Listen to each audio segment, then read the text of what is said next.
Roger Lumbala, puisque nous parlons de l'insécurité au Nord Kivu, c'est peut-être une parenthèse qu'on va référer, mais c'est quand même assez...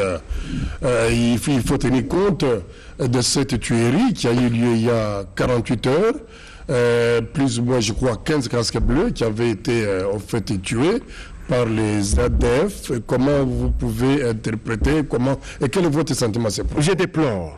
Je déplore ce qui arrive aux casques bleus qui sont venus dans notre pays avec une mission de paix. Et ça s'est passé à Similiki. On ne peut pas comprendre que nous soyons toujours inquiétés sur cette partie de la République démocratique du Congo, alors que nous avons des propositions. C'est là que j'ai dit. J'ai fait appel à mon jeune frère qui est gouverneur depuis plus de 10 ans, Julien Paluku. Et il a la mission de veiller sur les citoyens congolais et sur les citoyens qui sont sur son propre territoire. Et là, de surcroît, ce sont des casques bleus qui sont allés rencontrer cette situation-là. Je déplore cela et personnellement, je transmets mes condoléances à toutes les familles biologiques de ces victimes et à la famille du Conseil de sécurité des Nations Unies. Je déplore cela. Mais alors, est-ce qu'il y a une interprétation comment expliquer que ces attaques ont d'abord été dirigées, ou sont souvent dirigées vers les civils? On a perdu des dizaines de Congolais. Bon, et l'appel n'est toujours pas revenu, alors que la présence des casques bleus est assez, en fait, significative là-bas. Comment faut-il comprendre maintenant la signification ou de la présence de cette mission onusienne? J'ai toujours demandé la possibilité de constituer une commission qui pourra éventuellement aller traiter la situation à l'Est.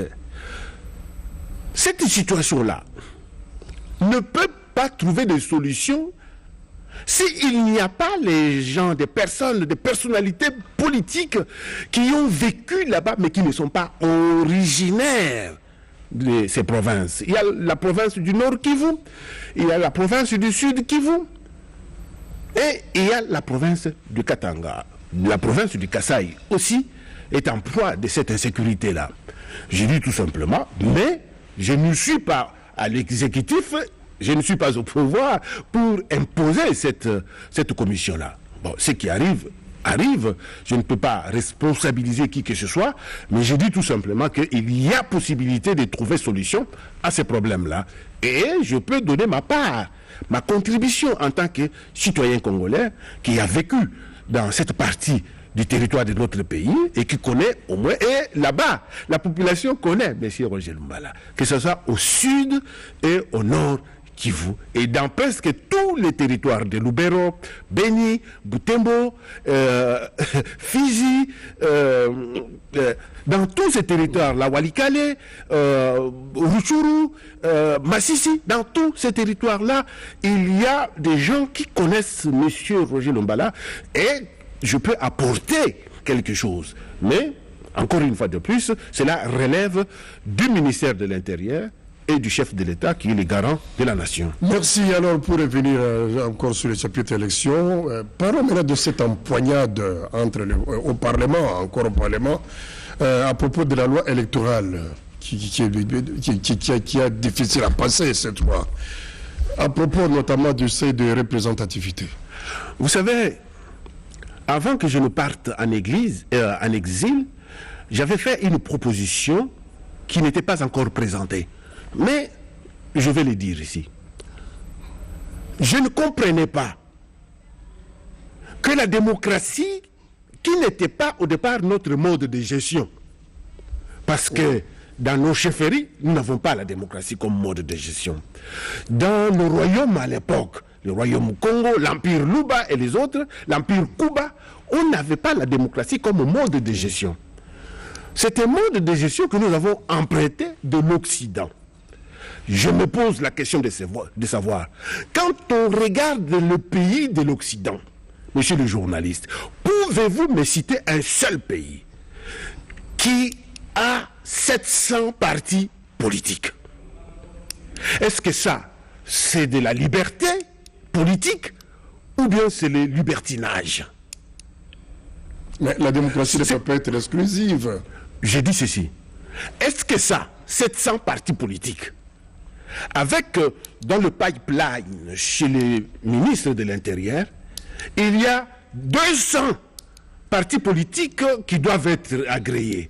Donc nous aurons 900 partis politiques en République démocratique du Congo. Je pense que quand on est responsable politique, on doit réfléchir. C'est là que moi, personnellement, j'avais pensé que l'on pouvait avoir, pour exister comme parti politique, d'abord, il faut avoir une représentation physique dans chaque province. Ça, c'est la première des conditions. Deuxième des conditions, il faut que vous puissiez avoir 25 députés. À ce moment-là, je me suis référé au groupe parlementaire. Il y avait 12 ou 13 groupes parlementaires qui avaient 25 députés. C'est pour permettre aussi l'application de la loi sur le financement des partis politiques. Et tout ça, j'avais déjà mis ça en marche. Il fallait que je présente cette proposition-là. Mais je suis parti en exil. Quand je reviens, et je rencontre cette loi qui fixe d'abord le seuil sur le plan national. Moi, j'ai dit, j'adopte. Pourquoi j'adopte? Je vais vous donner un exemple. Aujourd'hui, nous avons déjà 46 millions d'électeurs. Nous avons déjà, d'enrôlés plutôt, nous avons 45 millions d'enrôlés. Il faudrait que l'on voit s'il y a des doublons pour que nous puissions rester avec les chiffres exacts d'enrôlés. Peut-être on peut retomber à 42 ou 41 millions, mettons pour donner un exemple, à 40 millions. Cela veut dire que on demande les seuils de 1%. Quand vous divisez 41 millions fois 1 sur 100, nous tombons sur 400 000 électeurs. À partir du moment, alors que le seuil lui-même ne sera pas fixé en rapport avec les enrôlés, parce qu'il y a toujours un taux d'abstentionnisme. C'est en se basant sur ce taux-là. Je prends l'exemple.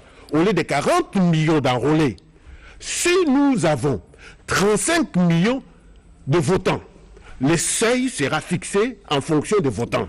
Donc nous aurons 350 000 comme seuil. À partir de ce moment-là, chaque parti politique doit se battre pour atteindre ces montants-là. Moi, je donne l'exemple. Pourquoi je suis d'accord? Parce que je me dis que si nous sommes sérieux dans notre pays et que nous voulons réellement que les choses avancent, et parce que au sein, dans la loi qui organise les partis politiques, il y a toujours les représentants de chaque province dans la fondation du parti. Nous devons avoir des représentants dans chaque province. Et l'essor des représentants, plutôt des indépendants. Les indépendants sont garantis, au moins dans des circonscriptions là où il y a un siège. Et c'est là qu'il y a le vote à majorité simple. Qu'est-ce que cela veut dire? Cela veut dire que dans une circonscription comme à Lupatapata, comme à Miabi, comme à Kabele-Kamwanga, là, il n'y a qu'un siège. À partir de ce moment-là, l'indépendant, parce que sur toute l'étendue de la République démocratique du Congo, nous avons 51 circonscriptions à un siège. À partir de ce moment-là, un indépendant peut se présenter dans cette circonscription avec toutes les chances de pouvoir gagner. Et les petits partis? Les petits partis, vous parlez de partis alimentaires. Bon, je ne sais pas. Ou bien quel parti? Enfin, ça veut dire parler des petits partis. Moi, je fais partie des petits partis parce que nous avons 4 députés. Je pouvais me soucier, moi aussi, pour dire le RCDN et 7 risquent de disparaître. Mais ce n'est pas ça mon souci. Mon souci, ce n'est pas l'intérêt partisan. Mon souci, ce n'est pas l'intérêt individuel. Mon souci, c'est l'image que l'on donne de la République. 700 partis politiques. Mon souci, c'est l'image que l'on donne de la politique dans notre pays. C'est pourquoi j'ai dit, j'adhère dans cette logique du seuil national pour que les partis s'organisent. Les partis se regroupent. Moi, j'ai donné un exemple à un ami, je viens de le voir tout de suite là, l'ex-gouverneur Kabasoubabou, que je connais très bien, que j'aime bien, qui m'a beaucoup aidé lorsque je suis parti avec Aïs Bantou dans une compétition à Kananga. Je lui ai dit, mon objectif majeur, il faut que nous puissions nous retrouver avec un parti politique dans chaque province. À ce moment-là, moi, si nous sommes dans un regroupement avec un parti politique dans chaque province, chaque parti politique provincial va s'organiser dans sa province. Moi aussi, je vais m'organiser au niveau du Kasaï oriental. Ça va nous permettre, non pas de pleurnicher, mais par contre, de nous regrouper afin de gagner l'élection. Je ne suis pas un pleurnichard.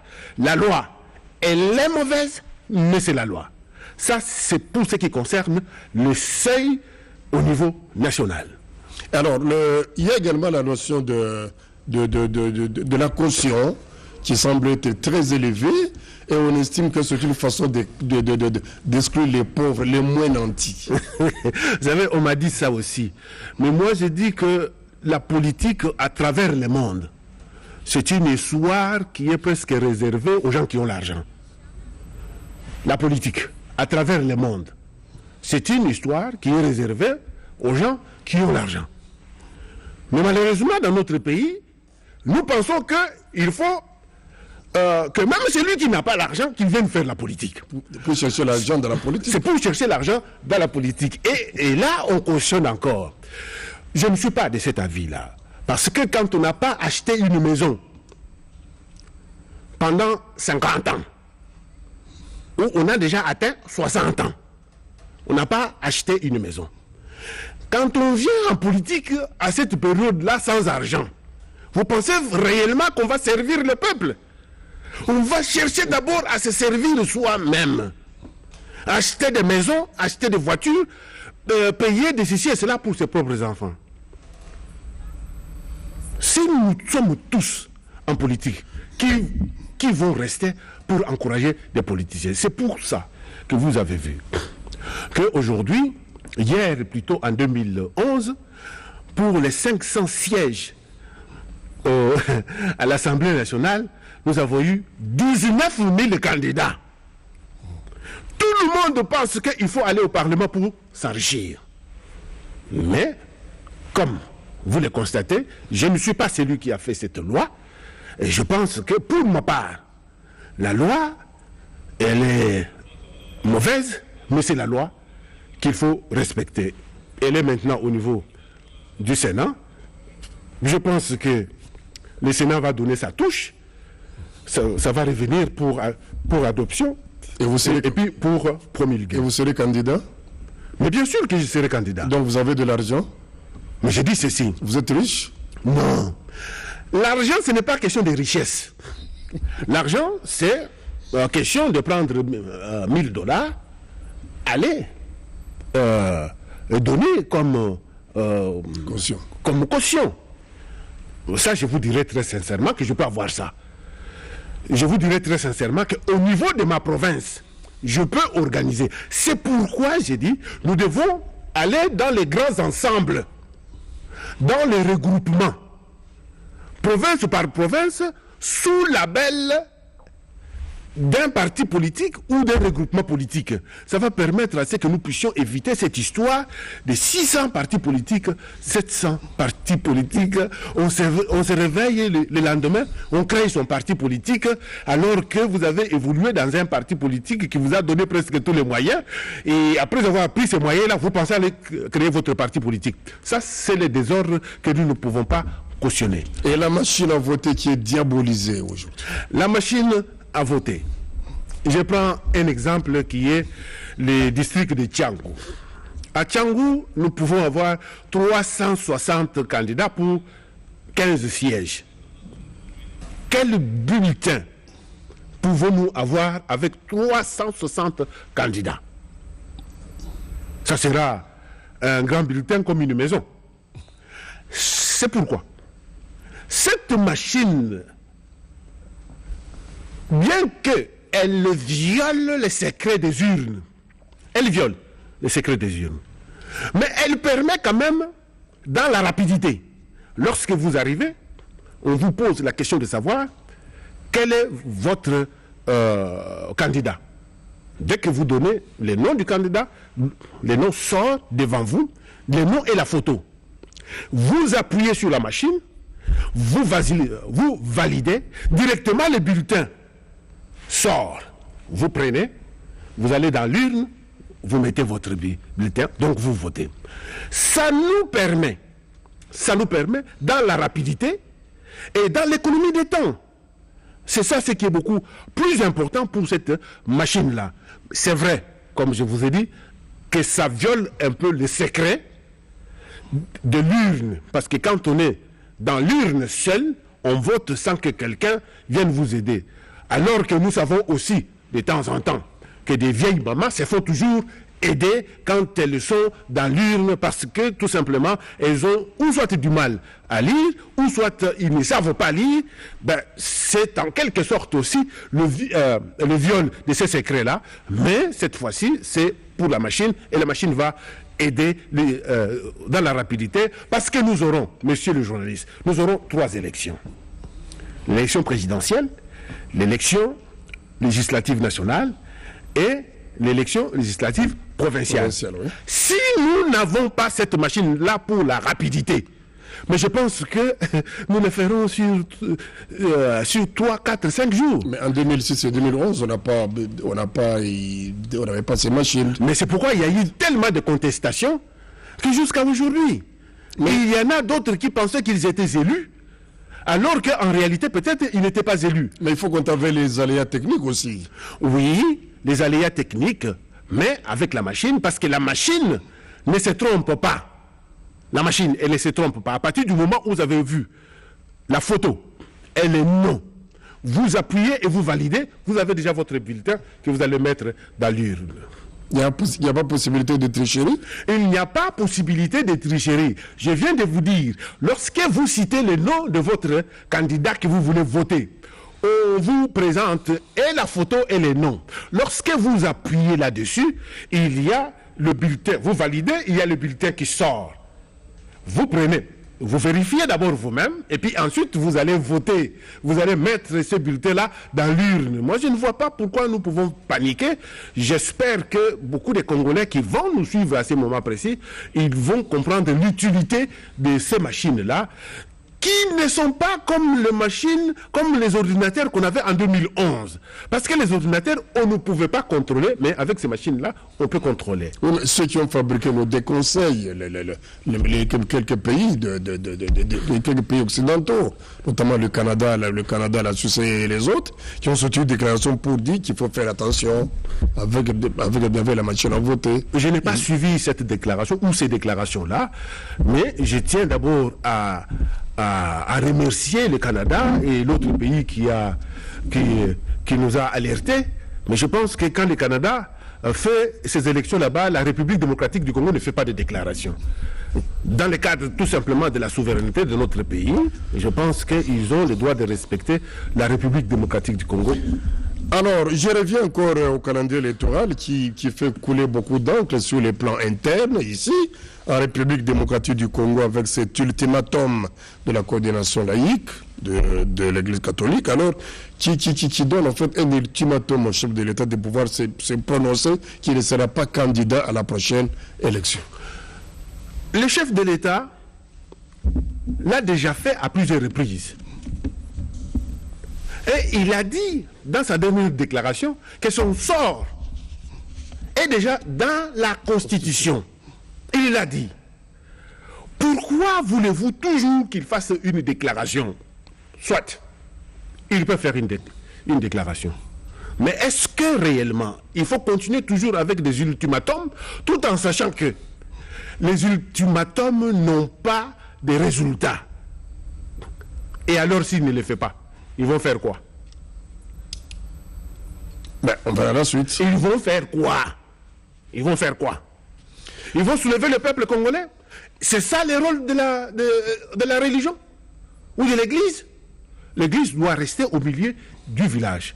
Moi, je pense qu'aujourd'hui, même si le chef de l'État, Joseph Kabila Kabange, lui-même a déjà intégré que aux élections futures, il ne va pas se présenter. C'est pourquoi il y a sa famille politique qui s'organise. Mais nous devons l'accompagner, accompagner les chefs de l'État pour qu'ils puissent se sentir sécurisés par ses propres compatriotes dans notre pays. Pour qu'ils se disent que même si je pars aujourd'hui, je serai sécurisé par l'église catholique, par les protestants, par les kimbanguistes et d'autres églises. Nous ne pouvons pas créer des confusions qui peuvent amener le peuple congolais à des agitations. S'il y a agitation, qui va perdre? Vous ne verrez pas les responsables de la Synco dans la rue. Vous ne verrez pas le responsable laïque de religion là. Dans la rue, c'est le peuple qui va aller et les résultats, on va commencer à se plaindre qu'il y a eu des tueries, il y a eu de cela.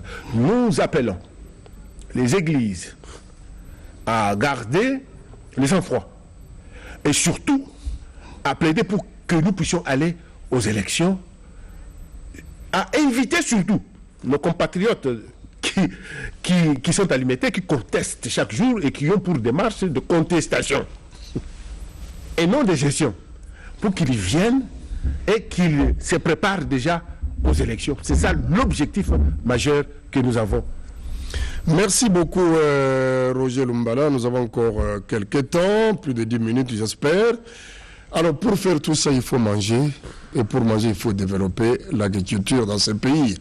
Et il faut produire plus, et donc il faut mécaniser. Vous êtes dit soucieux de ce secteur et vous vous êtes lancé dans la démarche pour l'achat des machines agricoles. Nous avons parlé dans cette émission sur ce même plateau il y a quelques mois. Où est-ce que vous en êtes avec ce projet? Vous savez, je suis très heureux parce que à chaque fois, je vois à travers vos propos que vous êtes un homme sage qui tient au ventre des citoyens congolais. Merci beaucoup. Et que vous êtes soucieux de la réalisation même de ces projets, parce que c'est un projet national qui va aider non seulement l'économie congolaise, et aussi le peuple congolais. Nous avons discuté avec le ministre de l'Agriculture,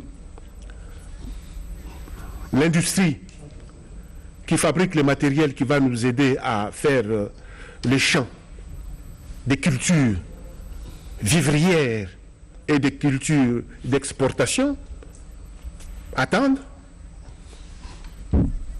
Je ne sais pas jusque-là pourquoi les choses traînent. Alors que, à travers le monde ou à travers l'Afrique, nous avons le pays comme la Côte d'Ivoire qui produit les cacao. Nous avons le produit comme la Côte d'Ivoire qui produit le maïs et qui vend tous ces produits-là à l'étranger. Le Sénégal, le Burkina Faso et d'autres pays d'Afrique de l'Ouest qui utilisent les mêmes machines. Les machines que nous proposons pour l'agriculture, pour la mécanisation de l'agriculture dans notre pays.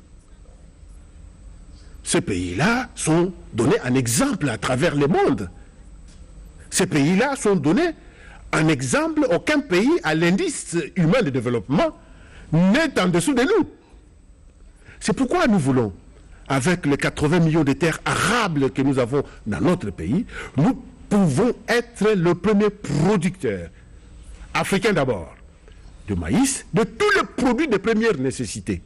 Parce que nous en avons la capacité.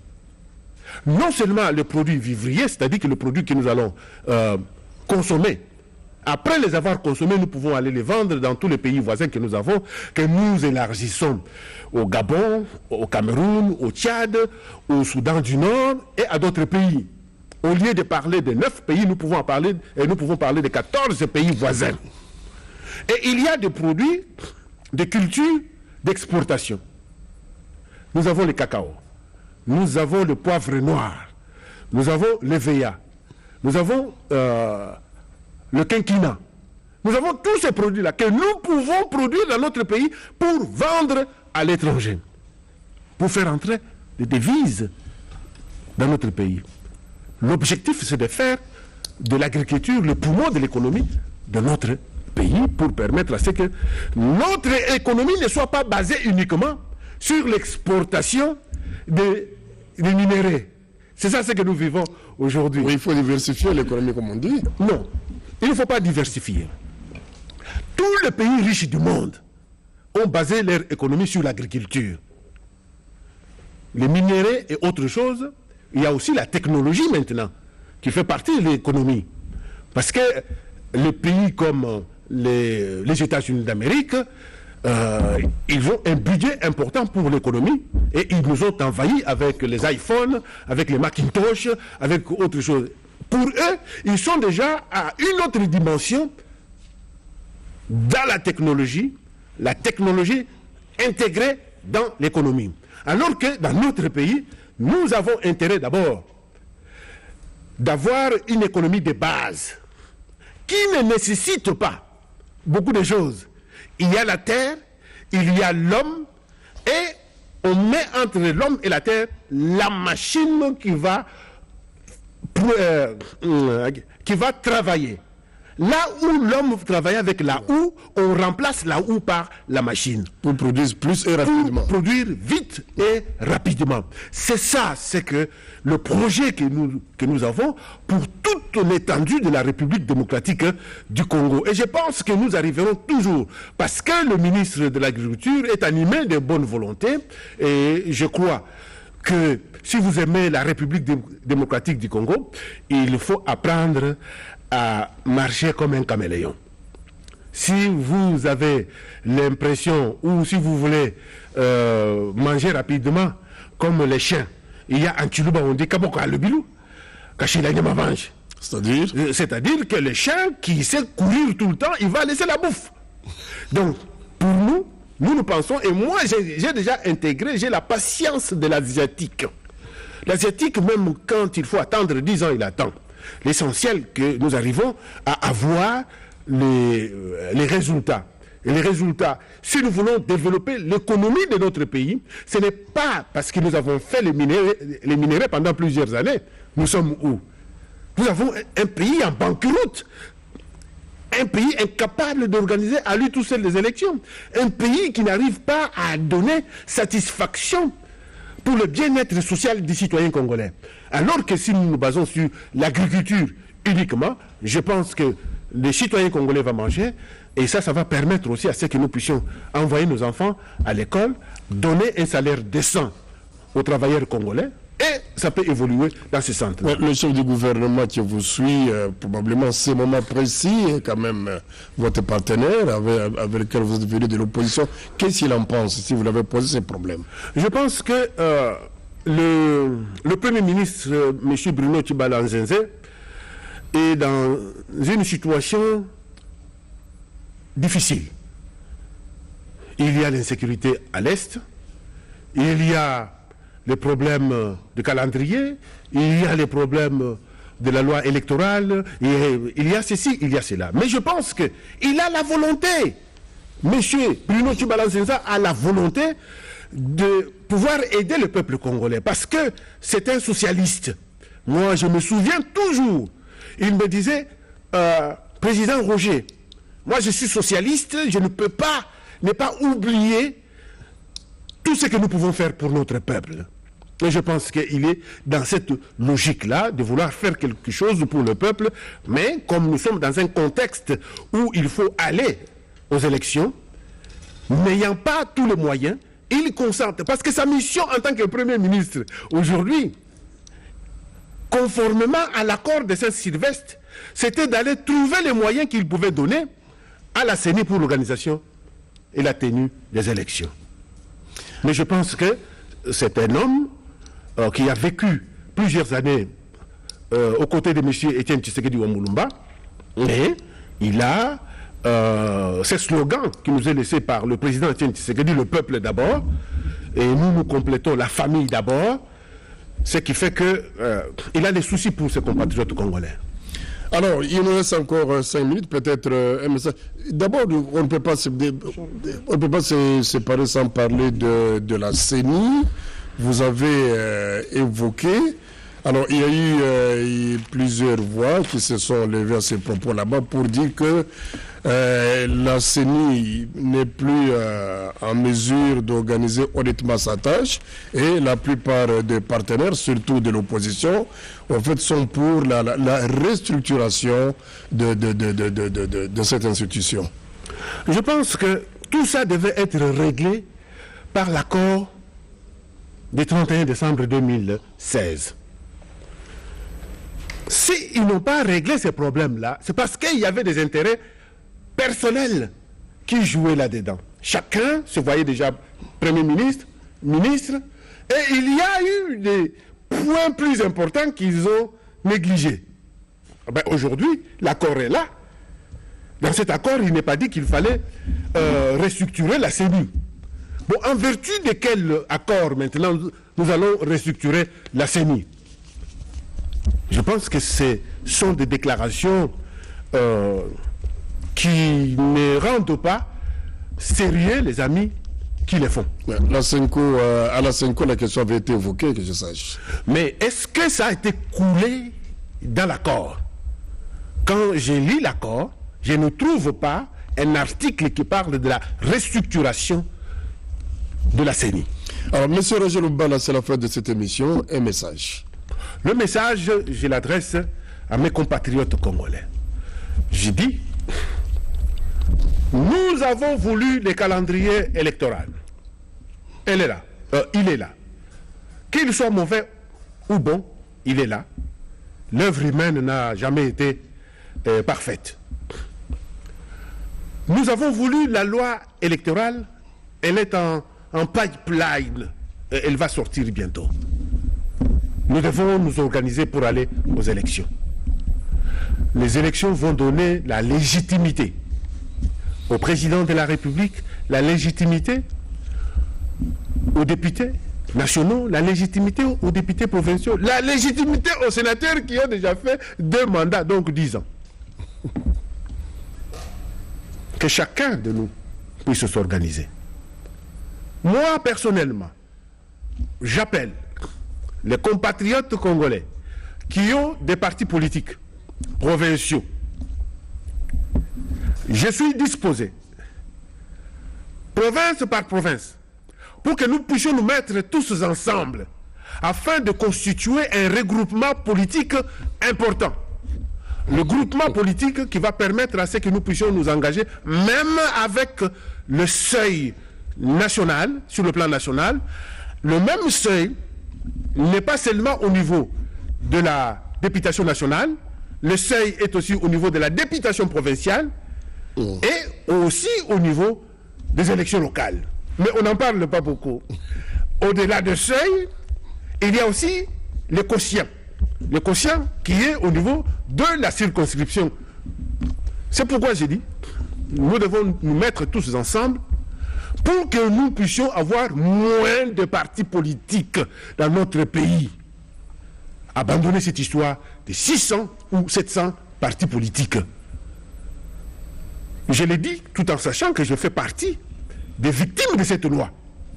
Avec mes 4 députés, je serai obligé de composer avec les autres. Mais ce n'est pas l'intérêt personnel et partisan de Roger Lumbala.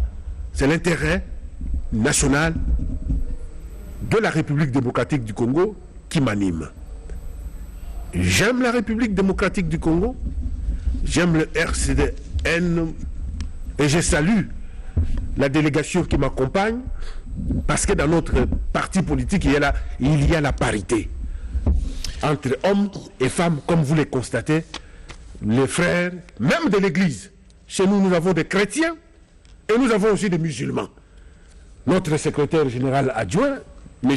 Abdoul, c'est un musulman.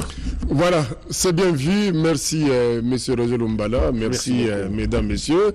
Merci à tous les téléspectateurs. Le prochain rendez-vous la semaine prochaine. Bonsoir à tous.